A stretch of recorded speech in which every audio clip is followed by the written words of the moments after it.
AAT Birds Weekly Report is the Eagle news, notes, and analysis you need.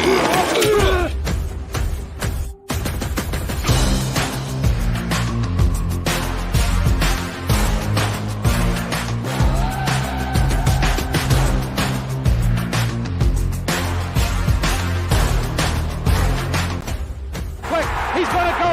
What a give it to Smith, and they stop. Go back. He looks, fires for the end zone, intercepted, the 20, the 10, the 5, touchdown, Matt Ware,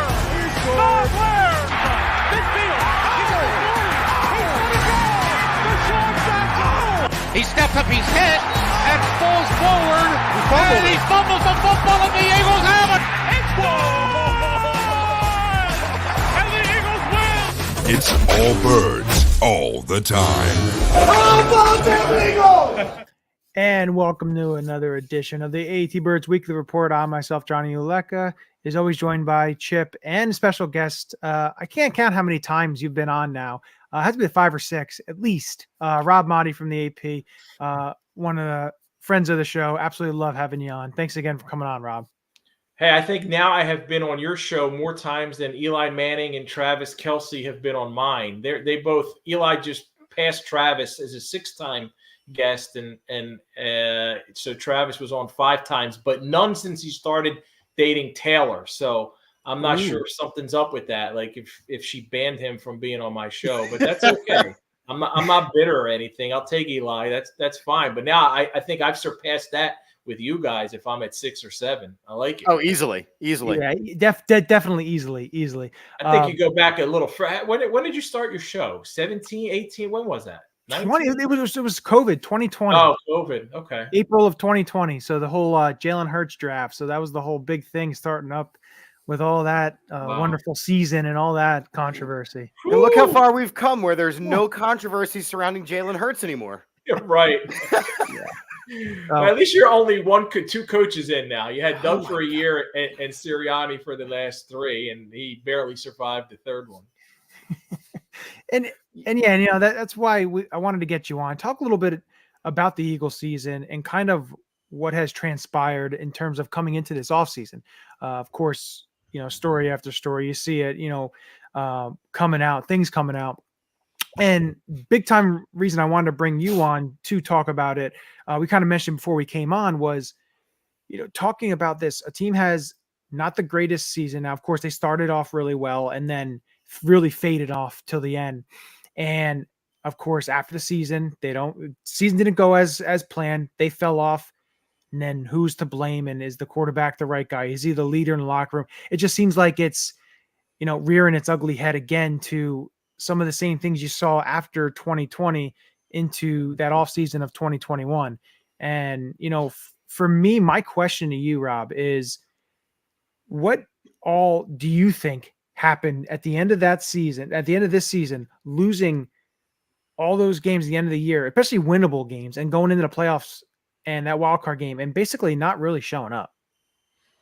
Yeah, well, I think there were multiple factors, but they got to 10-1 and it was a little shaky. Even when they were winning some of those games, there were opportunities where they could have lost if MVS catches a ball, a deep ball that Mahomes threw, if the kicker makes one of, I think he missed a couple for Buffalo. So there were opportunities to lose along the way, but yet we kept saying, hey, it doesn't matter how you get there. 10-1 is 10-1. And then the bottom falls out. So I think there were some flaws with the team along the way, but winning covered that. And it kind of, anytime you win, it masks any of the issues you have. And then when you start to lose, especially in Philly, people are going to look for excuses, and they're going to look for someone to point the blame, someone to be responsible. And it's not always one person. You start at the top. You take how this team was assembled, then you take how the team was coached,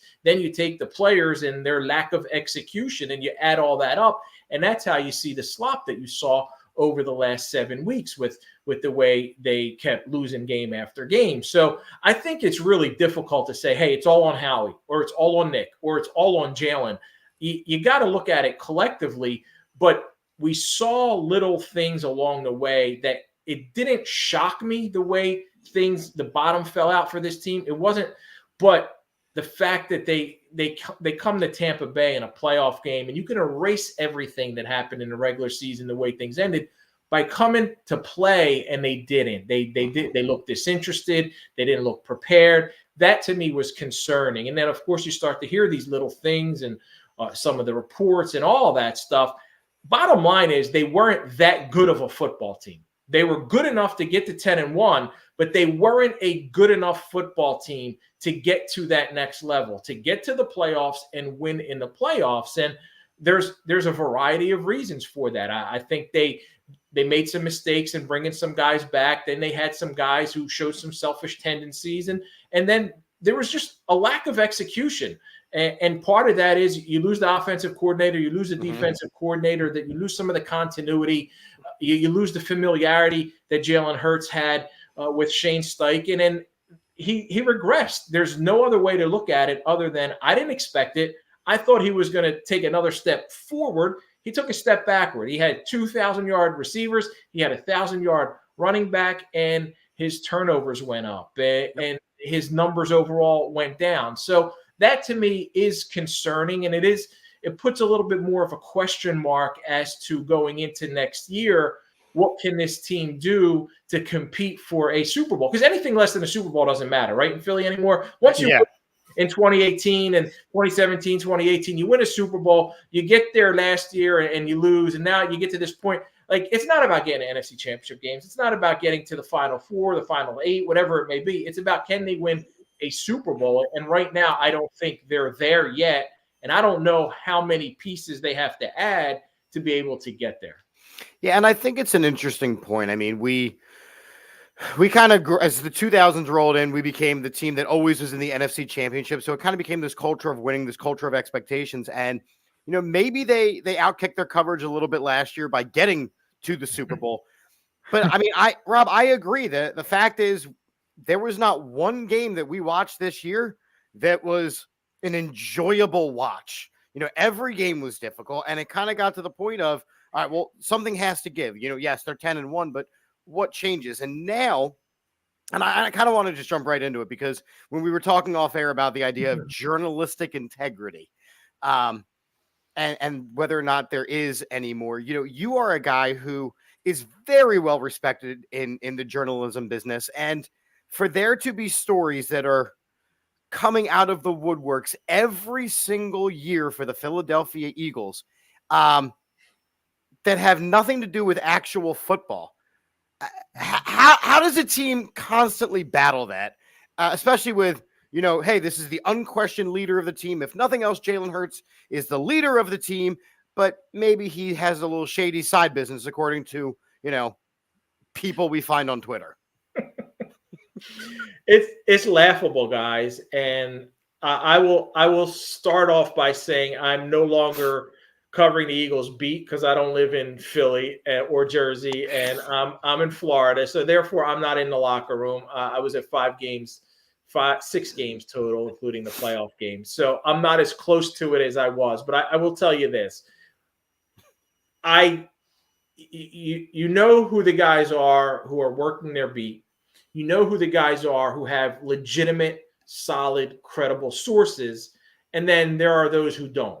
And then there are those who have actual knowledge from people in the know. And then there are those who hear things and just throw it out there and have, as you used the term, which I think is really important, Chip, journalistic integrity. I can't get away with saying 90% of what a lot of people say. Yep. And sometimes that kind of irritates me with the AP, because I have a lot of information that I just can't. Like, I'm sitting on something right now, has nothing to do with the Eagles, has something to do with another big name, high profile assistant coach in the NFL. And I know where he's going. I know what he's doing. And I've got the story written, and I still can't report it out yet because I need one more source to confirm it. Whereas I think about 95% of other reporters out there, it would have been on Twitter yesterday when I got 2 days ago when I got the information. So sometimes it bothers me, but then it protects me So I appreciate that about the AP because they protect me from reporting things that may end up being wrong or that may end up being there's a lot of salacious stuff that's put out there that is just, it's not factual, it's opinionated, and you're giving someone is going to destroy someone's character or integrity by taking another person's opinion and saying sources told them when it's not factual information. It's what one person feels.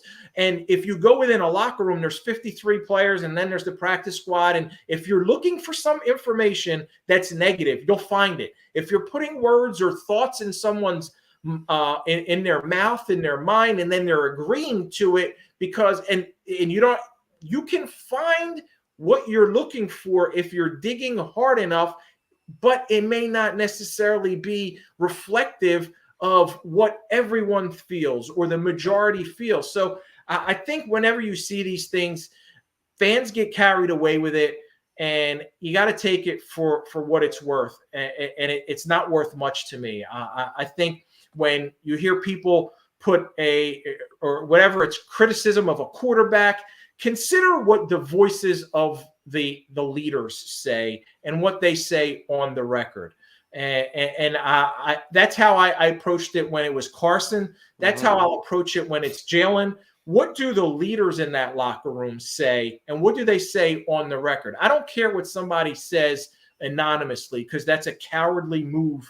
If you're bashing a teammate anonymously, then you're a coward and there's a problem with you.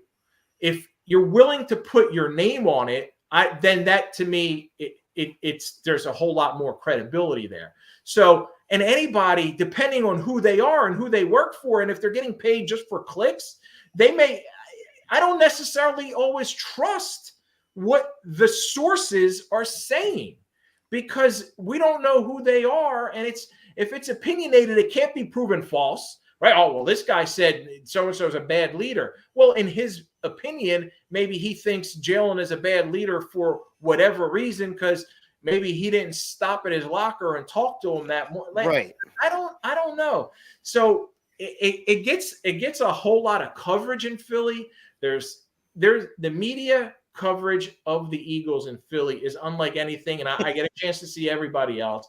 And I know New York's a big market, and the Patriots are in a big market, and it's comparable, but it's different in Philly. Yep. Because the fans live and die with the Eagles, and they love the Phillies and the Sixers and the Flyers, but it's always Eagles and it's always 24/7. And I worked at the radio stations there, and I know what it's like. So that gets blown out of proportion. But I wouldn't get carried away with anything that I see reported because it can not always be necessarily close to. I'm not even saying the truth, but not even close to the truth. And I think just one more thing about that is just the idea of, we have, like you mentioned, you mentioned Twitter, you mentioned Facebook. We have such a wealth of resources that sometimes it doesn't matter if you are reporting it accurately as long as you're reporting it first. Yeah. And I think of like the unfortunate point you make. Yeah. I think of like the Kobe Bryant thing, right? Where TMZ was the first to report the helicopter crash, but there was so much more information before. So it's just sometimes being first isn't the best when it comes to, like you said, you had to have all your sources lined up. Yeah. Do you want to be first or do you want to be accurate? And I think accuracy should always trump being first and trusted and respected. Yeah, absolutely. You got to be accurate. You can't make a mistake. And sometimes there's such, especially in this, there's such a rush to be first on Twitter. Like this really ticks me off. Like we have a policy where the story has to be posted on the wire, so everything's got to be out. So, for example, the Titans' new head coach. I got that first. I got it before everyone. Nationally, Schefter, everyone, right? Had it first.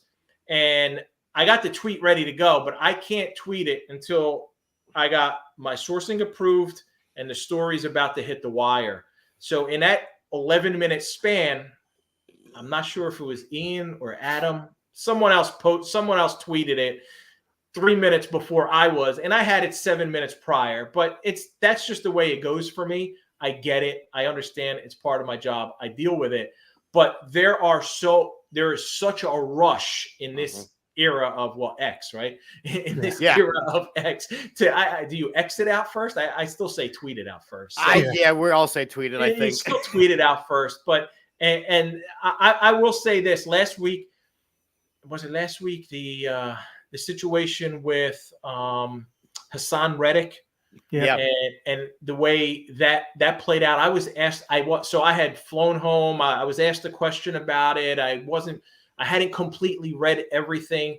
And I tweeted out that this wouldn't be the first time that the Eagles kind of push out a false narrative when it's a player they want to get rid of. And I was wrong. I was totally wrong because I didn't read it. And I immediately took it down and then clarified after speaking to the Eagles about it. But that was a case where I made a stupid mistake. And I allowed my desire to be like, all right, let me get this on the record. Because I had just talked about it in a radio interview and I wasn't fully informed on it. I had just come back from the Super Bowl. But we all fall. I think we all that's just me saying, even I'm as much as I appreciate you saying that I got this journalistic integrity, I screw up sometimes.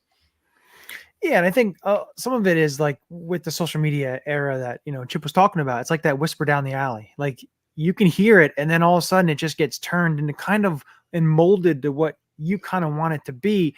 And you get that a lot on all the social media platforms. You'll get somebody saying something.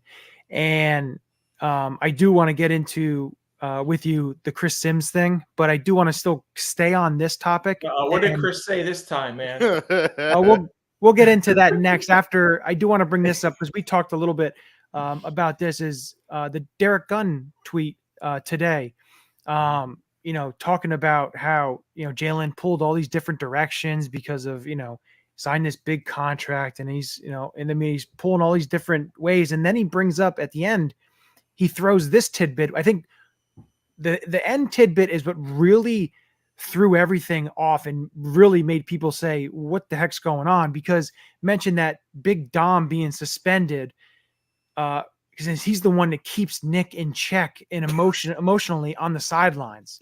And like I've seen on the sideline, I think it's Sean McVay, the guy that, he's got the hammer, the pullback guy. From the sideline.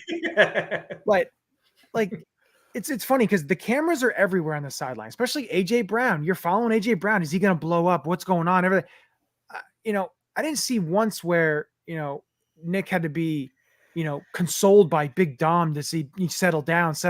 All those, the last, couple of years that he was on the sideline there. So to me, that's just, I don't know. I took it to be a little odd, especially throwing that in the end there.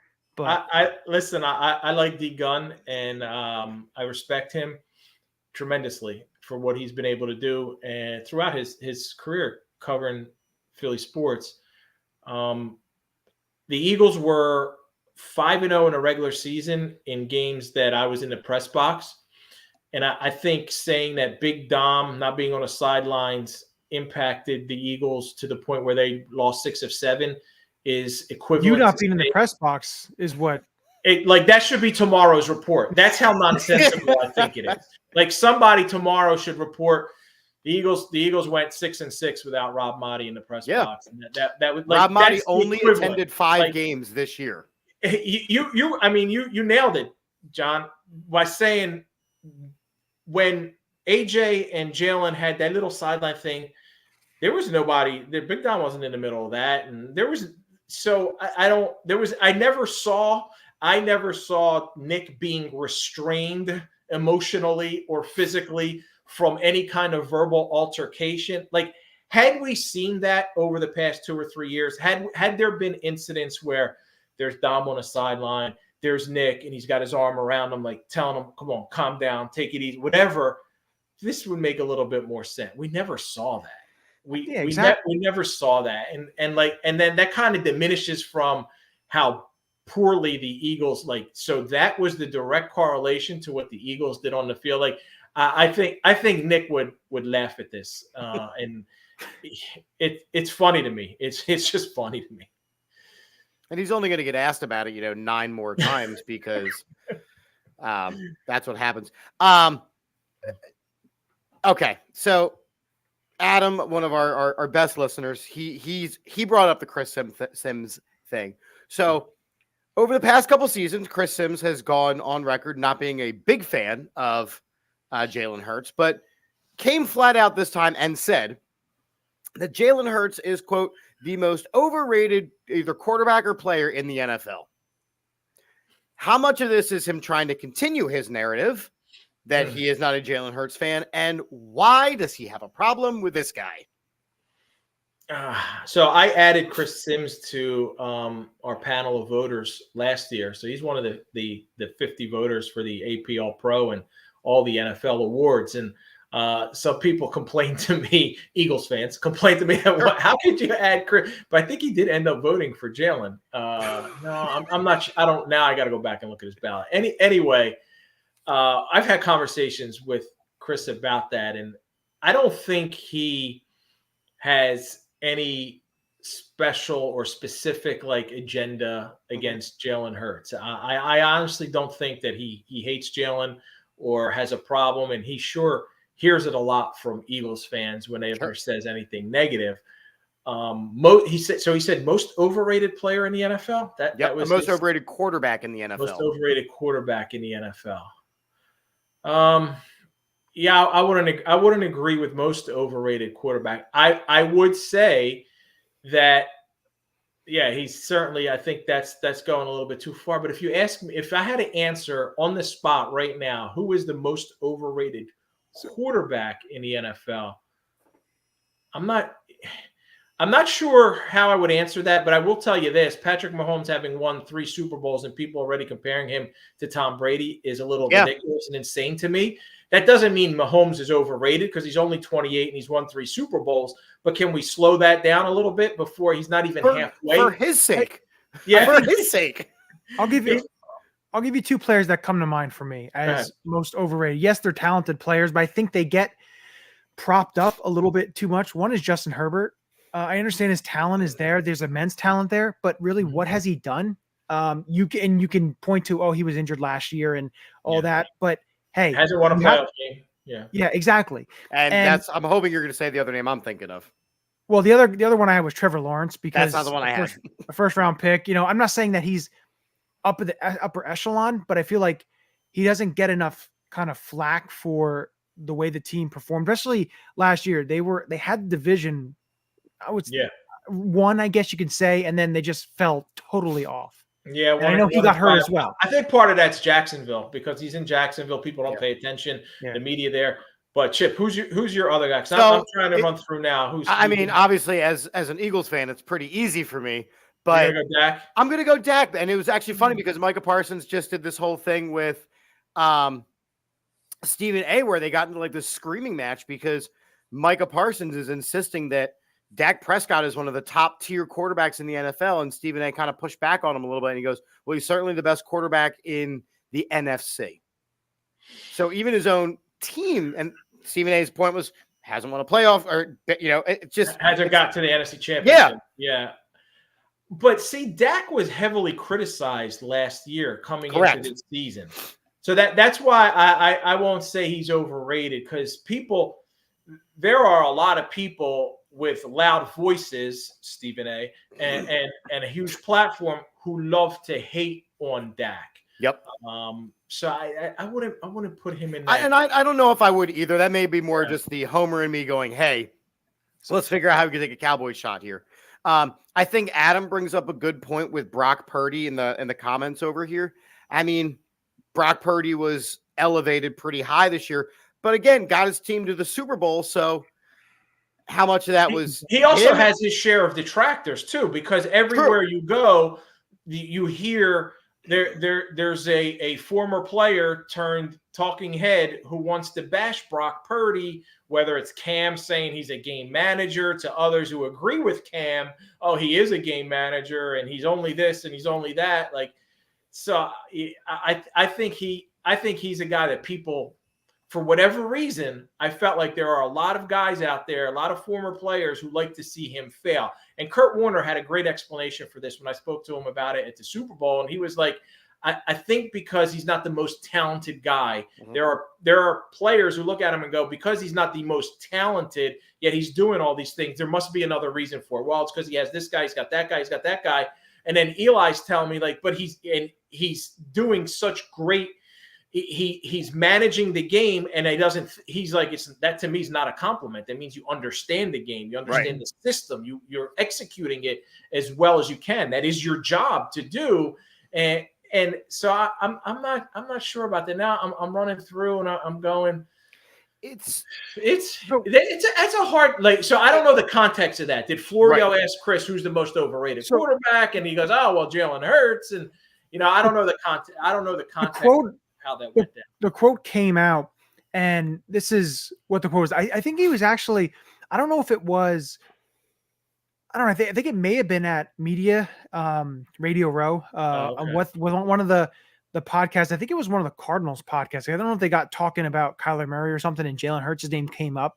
But one of the quotes that he did say, it wasn't an overrated quarterback. This is what he says. He says, I respect a lot about Jalen Hurts, but I think Jalen Hurts is also like the most overrated player in football. Sim said, that's me. I know I'm wrong. I take a lot of crap about that comment.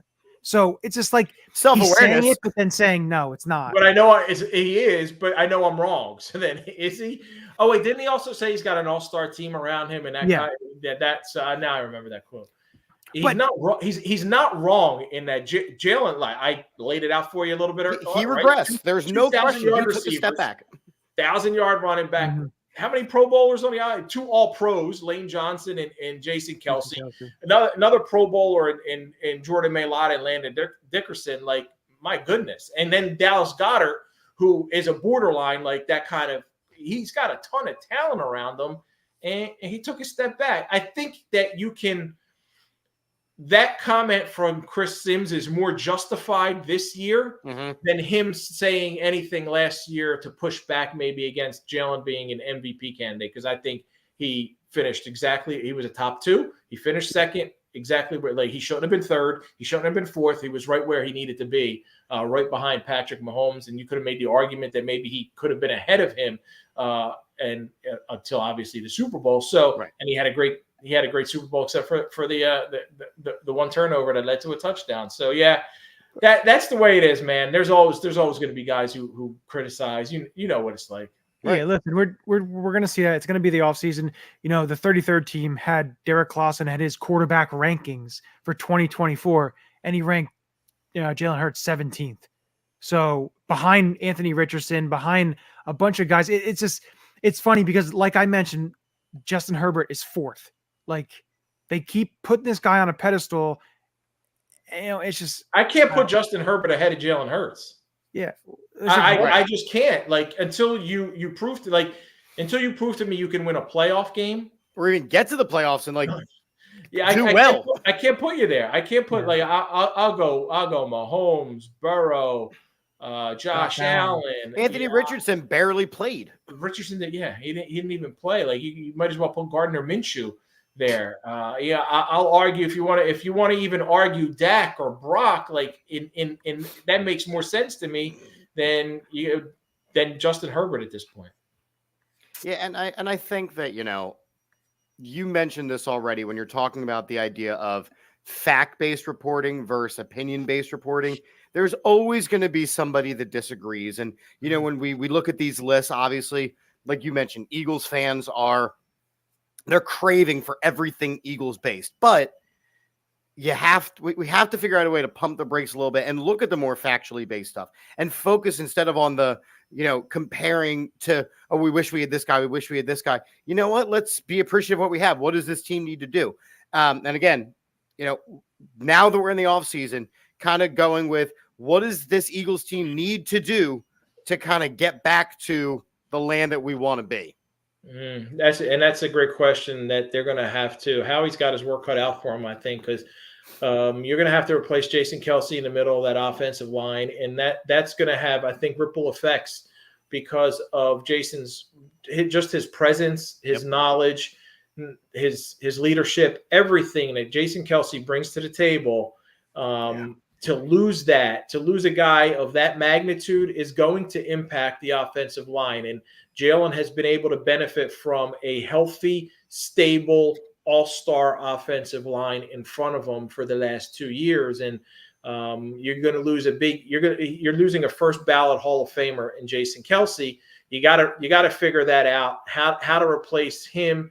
And then beyond that, what are you going to do at running back? DeAndre Swift, free agency. But then the big problem was the defensive side of the ball last year, and you got holes at linebacker. You got the secondary that needs to be addressed.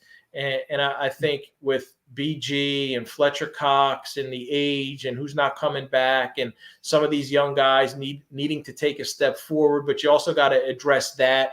Hassan Reddick's contract situation. What are you going to do there? There's a lot that the Eagles need to do and to address to get to the point where they can be in the conversation for a Super Bowl contender. Now, I will say this, right? We all know that there hasn't been a repeat champion in the NFC East since the Eagles in 03, 04. That was the sole reason why I picked the Cowboys to win the NFC East. I'm like, it's going to be back and forth. And next year I'll probably pick the Eagles to win because it's not going to be the Commanders. It's not going to be the Giants. It's going to be the Eagles or the Cowboys. So I feel like somehow those flaws and those problems will get addressed to the point where they'll go 10-7 or 11-6 and beat out the Cowboys, but they got to get to that point.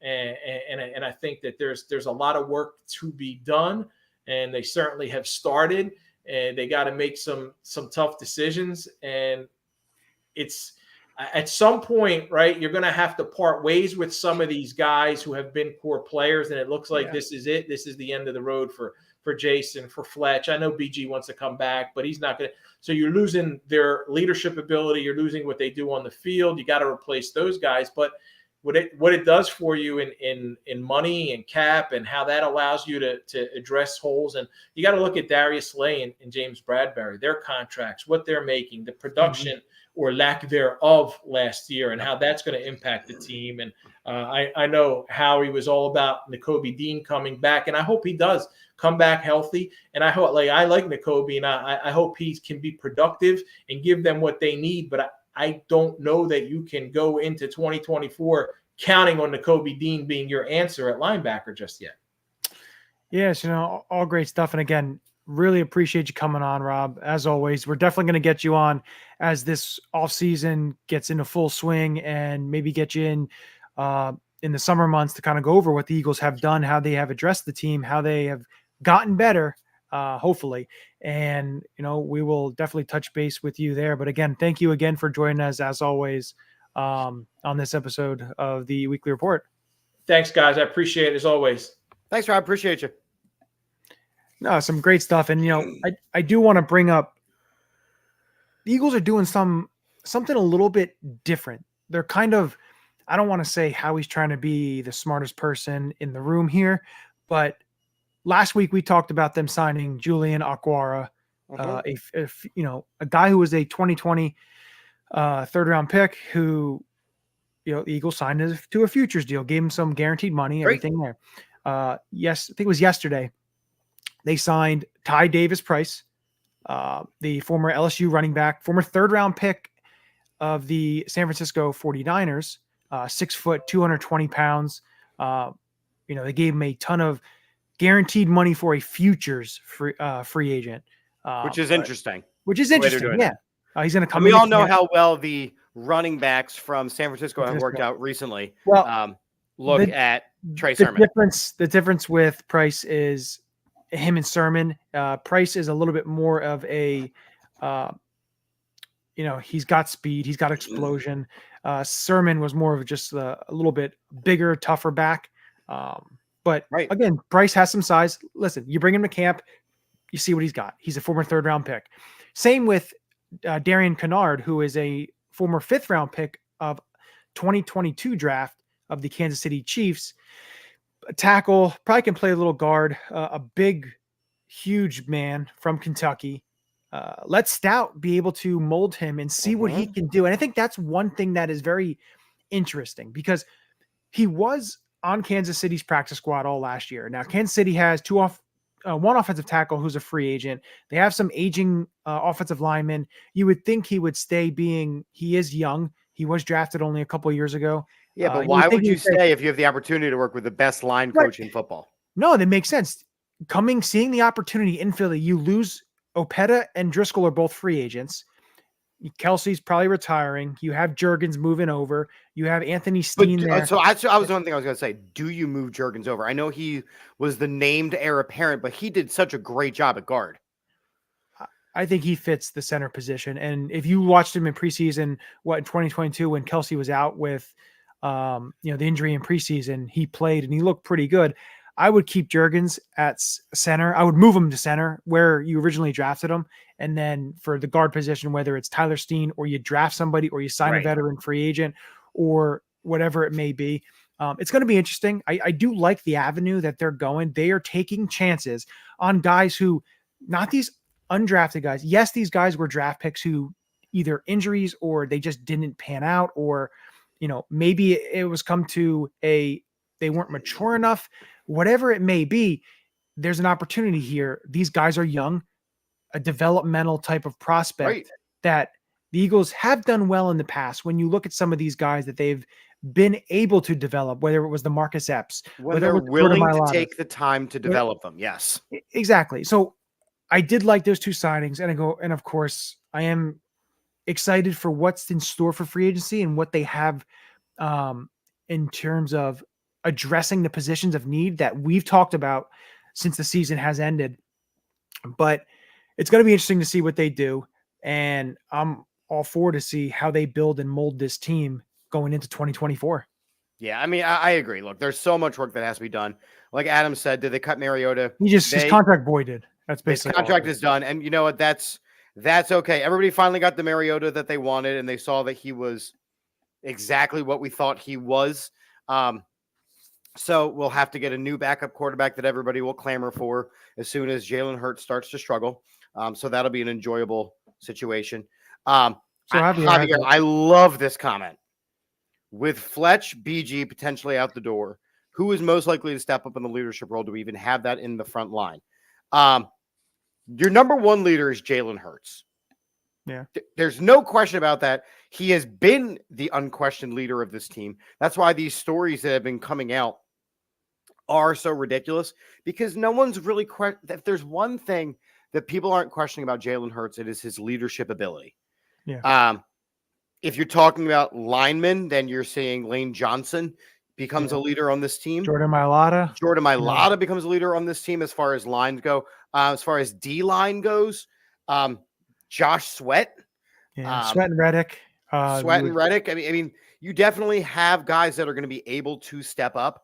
But you also have to look at it this way too, because there isn't, like, in free agency, there isn't where you can add a guy who is a leader, who can lead a team, who gets there. Yes, it may be his first year with the team, but if you add a veteran who's been in the league 4, 5, 6, 7 years, there could be a leadership role on there as well.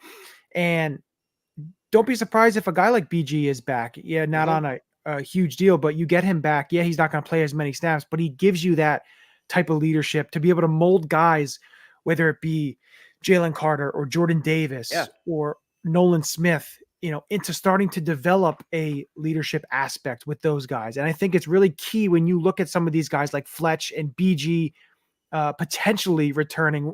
I think BG is more likely than Fletch. That's just my opinion on that, but I think BG is an option to come back. He knows his role. He knows what it isn't. He isn't saying, hey, I need to come back and I need to play 50 to 60% of the snaps. No, he comes in, he does what he's asked to do, and he leads. And that's what he is going to do.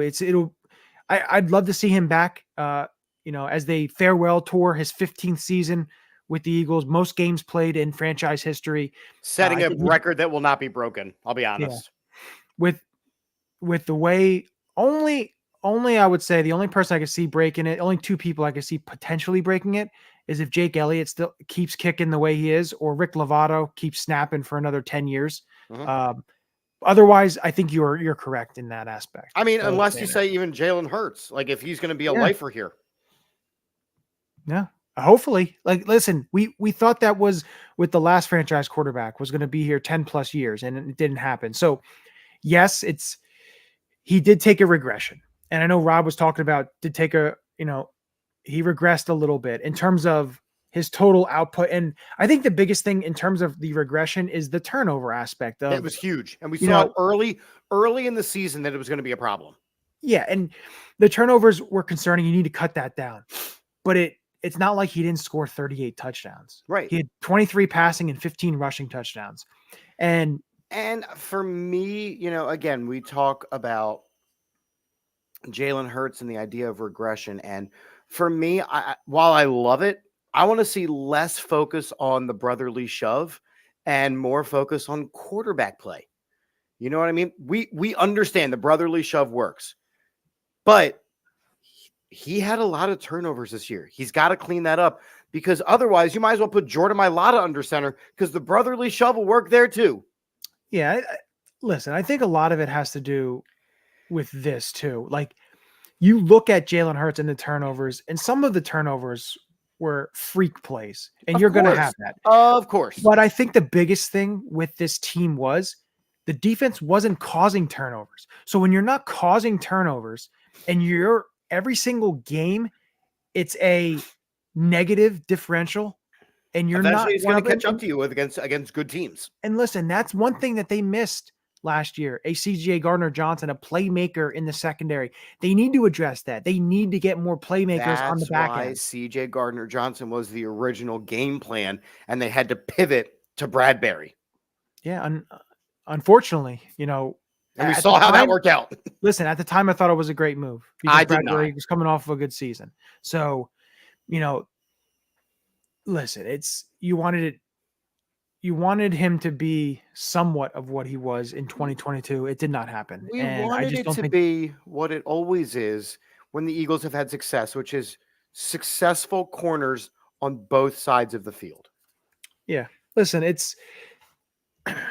we'll see what they do. I think Howie has a plan in place, and I think having a guy like Vic Fangio is going to want his type of players, whether it be guys he has coached before, who's played under him, or if it's guys that he has played against who he knows who are free agents that he's going to say, I would love to have this guy on my team. We need to go after this guy and try to get this guy. I don't know what they do, but I definitely see it's going to be a drastic change in the philosophy aspect on how they build the team defensively. I will tell you this. I believe that they will draft a linebacker and or safety early, and I think that they will sign a linebacker early, but I hope so. But I will say, one name that's already been floating around, I'm going to be very cautious about, is Van Ginkel out of Miami. While I love watching him play, the injuries concern me and what he's coming off of. Yeah. So I don't want to base our free agency strategy around a guy coming off of a massive injury like that. Yeah. But I think that I agree with you. I think that kind of shores up this episode. Next week, we're going to have Gail Saunders on talking about the free agents and who we'd like to see on this team. But with that, as we always end it with these two special words. And thank you everyone for joining. I will say that. Great. Jordan, commenting, liking, subscribe, get all your content for AATBirds. But with that, we say, go Birds. Go Birds. This is Matt Ware. Hey, for all the Eagle content you need, go follow All About the Birds. They do a damn thing. Check them out. Hey, Eagles fans, I may be in Tampa, but I know where to find the best Eagles content out there. Check out my friends at All About the Birds. Philadelphia, what's up? This your boy Freddie Mitchell, a.k.a. Fred X. It's all about the bird. All birds all the time. All birds all the time. All About the Birds provides you with weekly analysis, game recaps, informative interviews, and it's all birds all the time.